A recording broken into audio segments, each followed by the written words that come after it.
భోగి మంటలు కేవలం పాత వస్తువుల కోసమని అనుకుంటున్నారా? కాదు. భోగి అంటే కాల్చడం కాదు, అగ్నిదేవుడికి భయం, అహంకారం, నెగిటివిటీని సమర్పించడం. భోగి పనులు అనేది కేవలం ఆనవాయితీ కాదు, పిల్లలకు ఆశీర్వాద యజ్ఞం. పెద్దవాళ్ళు పిల్లల మీద పండ్లు, పూలు, చెరుకు ముక్కలు, బియ్యం, నాణాలు వర్షంలా పోసి ఆశీర్వదిస్తారు. ఇది ప్రకృతి పవిత్రత, లక్ష్మీ కటాక్షం అన్నీ కలిపిన ఆశీర్వాదం. ఇంకా చెడు చూపు పిల్లలకు తగలకుండా ఉంటుందని నమ్మకం. సంక్రాంతి రోజే సూర్యుడు దక్షిణాయనం విడిచి ఉత్తరాయణంలోకి ప్రవేశిస్తాడు. భీష్ముడు మరణాన్ని కూడా ఉత్తరాయణం వరకే ఆపుకున్నాడు. తెలుసా, అంత పవిత్రమైన సమయం ఇది. రంగుల ముగ్గులు లక్ష్మీదేవికి ఆహ్వానం.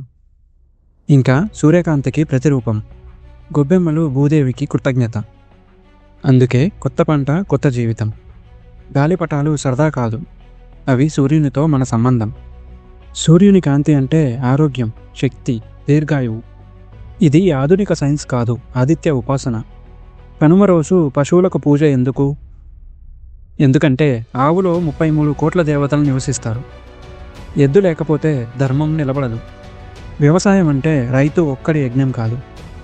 భూమి, పశువు, నీరు, సూర్యుడు అందరూ కలిసి చేసిన మహాయజ్ఞం. అందుకే కనుమ అంటే ప్రకృతికి నమస్కారం చేయడం. భోగి అహంకారం వదిలి, సంక్రాంతి దైవత్వం స్వీకరించు, కనుమ ప్రకృతికి కృతజ్ఞత. ఇది పండుగ కాదు, సనాతన లైఫ్ ఫార్ములా. మన పండుగలు ఆచారాలు కావు, దేవతలు ఇచ్చిన జీవన మార్గదర్శకాలు.